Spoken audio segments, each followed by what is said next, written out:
पृथ्वी के अद्भुत सीक्रेट्स, गहरे समुद्र से एंटार्क्टिका तक। नमस्कार दोस्तों, आज हम आपको पृथ्वी के कुछ अमेजिंग और रहस्यमय पहलुओं के बारे में बताएंगे। हमारी ये नीली पृथ्वी अपने आगोश में अनगिनत रहस्यों को समेटे हुए है।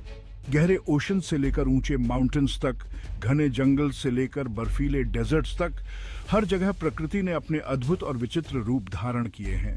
चलिए इस रोमांचक यात्रा की शुरुआत करते हैं और जानते हैं इन रहस्यों के बारे में जो हमें हमारी पृथ्वी के प्रति और भी आकर्षित करते हैं। मरियाना ट्रेंच, गहराई में छिपा रहस्य। हमारी यात्रा शुरू होती है वेस्टर्न पैसिफिक ओशन में स्थित मरियाना ट्रेंच से, जो पृथ्वी पर ज्ञात सबसे गहरा स्थान है। समुद्र तल से लगभग 11,034 मीटर नीचे स्थित इस खाई की गहराई का अंदाजा आप इस बात से लगा सकते हैं कि अगर माउंट एवरेस्ट को इस खाई में रख दिया जाए तो उसकी चोटी भी समुद्र तल से 2 किलोमीटर नीचे होगी। यहाँ सूरज की रोशनी का नामो निशान नहीं होता और पानी का प्रेशर समुद्र तल के मुकाबले लगभग 1000 गुना ज्यादा होता है। ऐसे प्रतिकूल परिस्थितियों में जीवन की कल्पना करना भी मुश्किल लगता है, लेकिन मरियाना ट्रेंच हमें यह भी सिखाता है कि जीवन चुनौतियों के आगे कभी हार नहीं मानता।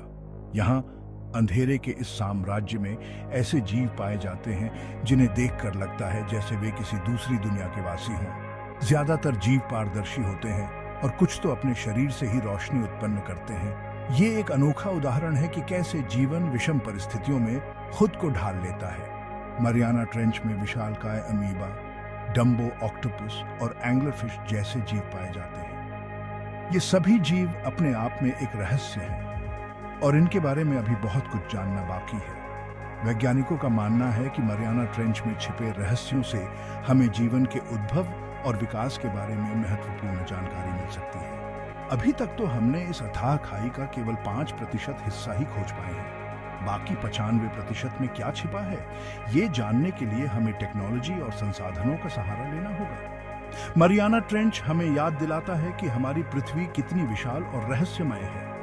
ये एक ऐसी दुनिया है जो हमें लगातार आश्चर्यचकित करती रहती है। क्रूबेरा केव, अंधेरे की गहराइयों में हमारी ये यात्रा अब हमें जॉर्जिया के पहाड़ों में स्थित क्रूबेरा केव में ले जाती है। ये पृथ्वी पर ज्ञात सबसे गहरी गुफा है जो लगभग 2197 मीटर की गहराई तक जाती है। इस गुफा की गहराई का अंदाजा आप इस बात से लगा सकते हैं कि अगर इसमें कुतुब मीनार को खड़ा कर दिया जाए तो भी उसकी छोटी गुफा के मुहाने से काफी नीचे होगी। क्रूबेरा केव, जिसे वेरी ऑफ कीना केव के नाम से भी जाना जाता है, एक अंधेरी और रहस्यमय दुनिया है जहां सूरज की रोशनी कभी नहीं पहुंचती। यहाँ का वातावरण नम और ठंडा है और हवा में ऑक्सीजन की मात्रा बहुत कम होती है।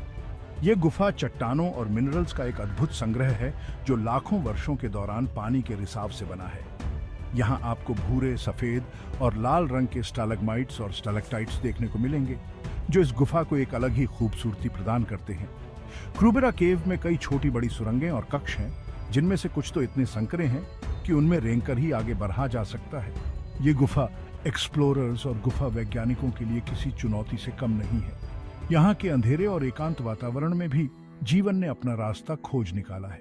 क्रूबेरा केव में अनेक प्रकार के अंधेरे में रहने वाले जीव पाए जाते हैं, जैसे कि कीड़े, मकड़ियां और बिच्छू। ये जीव अपने भोजन और रहने के लिए गुफा की परिस्थितियों के अनुकूल हो गए हैं। क्रूबेरा केव हमें ये याद दिलाती है कि हमारी पृथ्वी पर अभी भी ऐसी अनेक जगहें हैं जिन्हें खोजना बाकी है। ये एक ऐसी दुनिया है जहां हमें लगातार नए नए आश्चर्य मिलते रहते हैं। तो चलिए अब हम अपनी यात्रा के अगले पड़ाव की ओर बढ़ते हैं और जानते हैं एक और अद्भुत रहस्य के बारे में। लेक वोस्टॉक बर्फ में जकड़ा रहस्य। हमारी यात्रा अब हमें एंटार्क्टिका के ठंडे और निर्जन रेगिस्तान में ले जाती है, जहां बर्फ की एक मोटी परत के नीचे एक और रहस्य छुपा हुआ है, लेक वोस्टॉक। ये पृथ्वी पर ज्ञात सबसे बड़ी सब ग्लेशियल लेक है जो लगभग 4 किलोमीटर मोटी बर्फ की परत के नीचे स्थित है। लेक वोस्टॉक का आकार नॉर्थ अमेरिका की लेक ओंटारियो के बराबर है और ये लगभग 15,000 वर्षों से बाहरी दुनिया से कटी हुई है। वैज्ञानिकों का मानना है कि इस झील में ऐसे जीव पाए जा सकते हैं जो हमें पृथ्वी पर जीवन के उद्भव के बारे में महत्वपूर्ण जानकारी दे सकते हैं। लेक वोस्टॉक का पानी अत्यधिक ठंडा और प्रेशर में है। यहाँ का तापमान -3 डिग्री सेल्सियस के आसपास रहता है, लेकिन बर्फ के भार के कारण यहाँ का प्रेशर सामान्य वायुमंडलीय प्रेशर से कहीं ज्यादा होता है। ऐसे प्रतिकूल परिस्थितियों में भी वैज्ञानिकों को यहाँ जीवन मिलने की उम्मीद है। वर्ष 2012 में रूसी वैज्ञानिकों की एक टीम ने लेक वोस्टॉक की सतह तक पहुंचने में सफलता हासिल की थी। उन्होंने झील से कुछ पानी के नमूने भी एकत्रित किए, जिनमें उन्हें कुछ बैक्टीरिया और अन्य सूक्ष्म जीव मिले। ये एक ऐतिहासिक खोज थी, जिससे ये साबित होता है कि पृथ्वी पर अत्यंत प्रतिकूल स्थितियों में भी जीवन मौजूद हो सकता है। लेक वोस्टॉक में छिपे रहस्यों को उजागर करने के लिए वैज्ञानिक अभी भी रिसर्च कर रहे हैं। ये झील हमें ये याद दिलाती है कि हमारी पृथ्वी कितनी अद्भुत और रहस्यमय है, और यहाँ अभी भी बहुत कुछ खोजना बाकी है। तो चलिए अब हम अपनी यात्रा के अगले पड़ाव की ओर बढ़ते हैं और जानते हैं एक और अद्भुत रहस्य के बारे में। अब हमारी ये यात्रा हमें अतीत में ले जाती है, जहां से मानव सभ्यता का उद्भव हुआ था। ये जगह है मेसोपोटामिया, जिसे सभ्यता का क्रेडल भी कहा जाता है। ये प्राचीन क्षेत्र आधुनिक इराक, कुवैत, टर्की और सीरिया में फैला हुआ था। मेसोपोटामिया का अर्थ है दो नदियों के बीच की भूमि, जो यहाँ बहने वाली दो महत्वपूर्ण नदियों टाइग्रिस और यूफ्रेटिस का उल्लेख करता है। इन नदियों की उपजाऊ मिट्टी ने इस क्षेत्र को खेती के लिए अनुकूल बनाया, जिससे यहाँ मानव बस्तियां बसने लगीं और धीरे धीरे सभ्यता का विकास हुआ। मेसोपोटामिया में कई महत्वपूर्ण सभ्यताओं का उद्भव हुआ, जिनमें सुमेरियन, अकाडियन, बेबीलोनियन और असीरियन साम्राज्य प्रमुख हैं। इन सभ्यताओं ने लेखन, गणित, एस्ट्रोनॉमी, कानून और कला के क्षेत्र में असाधारण योगदान दिया। यहाँ से हमें दुनिया की सबसे पुरानी लिखित भाषा क्यूनिफॉर्म स्क्रिप्ट के प्रमाण मिले हैं। सुमेरियन सभ्यता ने पहिए का आविष्कार किया, जिससे परिवहन और व्यापार में क्रांति आ गई। बेबीलोनियन सभ्यता ने हमें हैंगिंग गार्डन्स ऑफ बेबीलोन जैसा अद्भुत स्थापत्य दिया, जिसे दुनिया के 7 अजूबों में गिना जाता है। मेसोपोटामिया हमें मानव इतिहास और संस्कृति की जड़ों तक ले जाता है। ये प्राचीन भूमि अपनी शानदार विरासत के साथ हमें ये याद दिलाती है कि मानव सभ्यता ने कितनी तरक्की की है और हम कितने आगे आ चुके हैं। तो चलिए अब हम अपनी यात्रा के अगले पड़ाव की ओर बढ़ते हैं और जानते हैं एक और अद्भुत रहस्य के बारे में।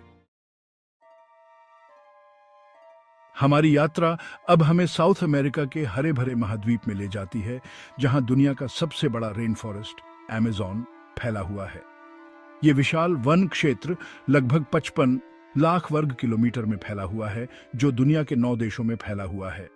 अमेज़न रेन फॉरेस्ट को पृथ्वी का फेफड़ा कहा जाता है, क्योंकि ये दुनिया को लगभग 20% ऑक्सीजन प्रदान करता है। ये वन जैव विविधता का खजाना है, जहां दुनिया की लगभग 10% प्रजातियां पाई जाती हैं। यहाँ आपको हजारों प्रकार के पेड़ पौधे, जानवर, पक्षी, कीड़े मकोड़े और जलीय जीव देखने को मिलेंगे। अमेज़न रेन फॉरेस्ट में अभी भी ऐसे अनेक क्षेत्र हैं जहां मनुष्य के पैर नहीं पड़े हैं। ये वन अनेक रहस्यों और अज्ञात प्रजातियों का घर है, जिनके बारे में हमें अभी बहुत कुछ जानना बाकी है। वैज्ञानिकों का मानना है कि यहाँ ऐसे अनेक पौधे और जीव मौजूद हैं जिनमें कैंसर और एड्स जैसी घातक बीमारियों का इलाज छिपा हो सकता है। अमेज़न रेन फॉरेस्ट के लिए सबसे बड़ा खतरा वनों की कटाई से है। बढ़ती आबादी और विकास की भूख के चलते इस वन को तेजी से नष्ट किया जा रहा है। अगर वनों की कटाई इसी तरह जारी रही तो इसका गंभीर प्रभाव पृथ्वी के वातावरण और जलवायु पर पड़ेगा। अमेज़न रेन फॉरेस्ट हमें ये याद दिलाता है कि प्रकृति कितनी नाजुक है और इसके संरक्षण के लिए हमें सभी को मिलकर प्रयास करने होंगे। ये वन हमारे ग्रह के लिए एक अनमोल धरोहर है, जिसे हमें आने वाली पीढ़ियों के लिए सुरक्षित रखना होगा। तो चलिए अब हम अपनी यात्रा के अगले पड़ाव की ओर बढ़ते हैं और जानते हैं एक और अद्भुत रहस्य के बारे में। हमारी यात्रा का अंतिम पड़ाव हमें मेक्सिको के युकटन पेनिनसुला में ले जाता है, जहां हमें सिनोड्स के रूप में प्रकृति का एक और अद्भुत नजारा देखने को मिलता है। सिनोड्स प्राकृतिक रूप से बने हुए सिंकहोल्स हैं, जो भूमिगत जल से भरे होते हैं। ये सिनोड्स युकटन पेनिनसुला की एक खास पहचान है और यहाँ के लोगों के लिए पानी का एक महत्वपूर्ण स्रोत है। सिनोड्स का निर्माण हजारों साल पहले हुआ था, जब युकटन पेनिनसुला समुद्र तल के नीचे था। समय के साथ साथ समुद्र का जल पीछे हटता गया और लाइमस्टोन की चट्टानों से बनी भूमि ऊपर उठकर बाहर आ गई। बारिश का पानी लाइमस्टोन की चट्टानों में रिसता गया और उन्हें धीरे धीरे घोलता गया, जिससे भूमिगत गुफाएं बनने लगी। इन गुफाओं की छत जब ढह गई तो सीनोट्स का निर्माण हुआ। सीनोट्स का पानी बिल्कुल साफ और नीला होता है, क्योंकि ये लाइमस्टोन की चट्टानों से होकर गुजरता है, जो पानी में मौजूद अशुद्धियों को दूर कर देती है। सीनोट्स में पानी का तापमान साल भर लगभग 24 डिग्री सेल्सियस रहता है, जो तैराकी और डाइविंग के लिए एकदम परफेक्ट है। सीनोट्स में आपको एक अलग ही दुनिया देखने को मिलेगी। इन भूमिगत गुफाओं में आपको अद्भुत स्टैलेग्माइट्स और स्टैलेक्टाइट्स देखने को मिलेंगे, जो लाखों सालों से बन रहे हैं। सीनोट्स में अनेक प्रकार के जलीय जीव भी पाए जाते हैं, जैसे कि अंधी मछलियां, झींगा और कछुए। माया सभ्यता के लोग सीनोट्स को पवित्र मानते थे और उन्हें अंडरवर्ल्ड का द्वार मानते थे। वे यहाँ देवी देवताओं को प्रसन्न करने के लिए बलि भी चढ़ाते थे। आज सीनोट्स पर्यटकों के लिए एक प्रमुख आकर्षण का केंद्र है और यहाँ तैराकी, डाइविंग और स्नॉर्कलिंग जैसे अनेक एक्टिविटीज का आनंद लिया जा सकता है। सीनोट्स हमें प्रकृति की अद्भुत शक्ति और रचनात्मकता की याद दिलाते हैं। ये भूमिगत जल निकाय युकटन पेनिनसुला की एक अनमोल धरोहर है, जिन्हें हमें आने वाली पीढ़ियों के लिए सुरक्षित रखना होगा। तो दोस्तों, ये थे हमारी पृथ्वी के कुछ अद्भुत और रहस्यमय पहलू। मरियाना ट्रेंच की अथाह गहराइयों से लेकर मेसोपोटामिया की प्राचीन सभ्यता तक हमने प्रकृति के अनेक रंग देखे और उसकी अद्भुत शक्ति को महसूस किया। मुझे उम्मीद है कि इस यात्रा ने आपको हमारे ग्रह के प्रति और भी जिज्ञासु बनाया होगा। पृथ्वी पर अभी भी ऐसे अनेक रहस्य छिपे हैं जिन्हें खोजना बाकी है। तो चलिए हम सभी मिलकर इस ग्रह के रहस्यों को उजागर करने और इसकी रक्षा करने का प्रण लेते हैं। अगर आपको इनमें से किसी विशेष विषय पर और जानकारी चाहिए या किसी अन्य विषय के बारे में जानना चाहते हैं तो कृपया बताएं।